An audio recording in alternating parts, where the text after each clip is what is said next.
everyone. I'm Alyssa Brazino, the producer of Cockpit Council. Welcome to Tim's Take, where Tim talks about current events and answers questions from you guys, the audience. Let's dive right in.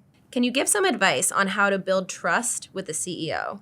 Yeah, sure. So it's really not that dissimilar than any other relationship that you're going to have, whether it's, and this also kind of assumes that the CEO is your boss. Mm-hmm. And maybe I'll answer it both ways.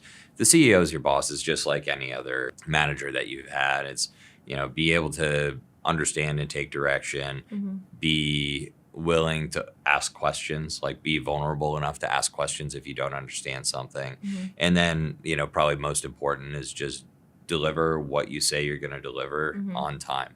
You think about some of the most successful people out there, people who just maybe they don't have the most innovative ideas. Maybe they don't have the hardest skills that are, that are out there, right? Maybe they're not like a level 10 expert in whatever, mm-hmm. but they're always delivering and they're always doing like good quality work mm-hmm. on the timeline that's set for them or that they've set for themselves. Mm-hmm. And so when you think about what that really means, it's like your manager, your CEO, right, needs to actually believe in you and like your abilities and believe that you're going to deliver on a consistent basis, mm-hmm. right? I know I say it a ton, but consistency is key. If you're consistent, you provide predictability in an environment where you're on the legal team and you can provide some predictability for the executives, mm-hmm. then you're going to be seen as a valuable asset to the organization. Mm-hmm.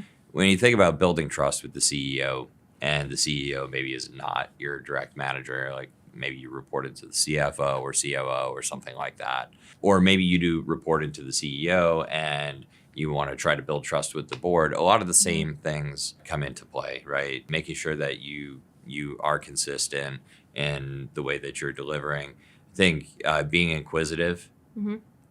Is important as well. Again, demonstrating understanding with the business is always really important, mm-hmm. right? Contextualizing the advice that you're giving, mm-hmm. contextualizing the work that you've performed too. So those things are really, really critical because what the CEO, the board, your manager is really looking for is, does this person have the hard skills and the motivation to actually do the job that I've asked them to do? Mm-hmm. Like at a very fundamental level, they have some idea of what the purpose of the job is, mm-hmm. and they're just trying to evaluate you at every single turn, whether you are performing that or not. Mm-hmm. And I think when you get to the level where you have a high functioning CEO, the stakes are just higher, right? Particularly if it's not your direct manager, but even if it is, like you have to make every single interaction count. Mm-hmm. Like if you know that you screwed something up or dropped the ball or you just got kind of lit up in a meeting or mm-hmm. something like that, that should affect you. Right. Right. And you should figure out how to learn from that and be like, okay, what went wrong? Mm-hmm. And just minimize those types of interactions. Mm-hmm. Make sure you just don't make the same mistake twice because most executives have issues with that. Mm-hmm. Right. That's good advice. Yeah. Thanks for listening to Tim's Take. And if you have any questions, feel free to send them on over to cockpitcouncil@linksquares.com.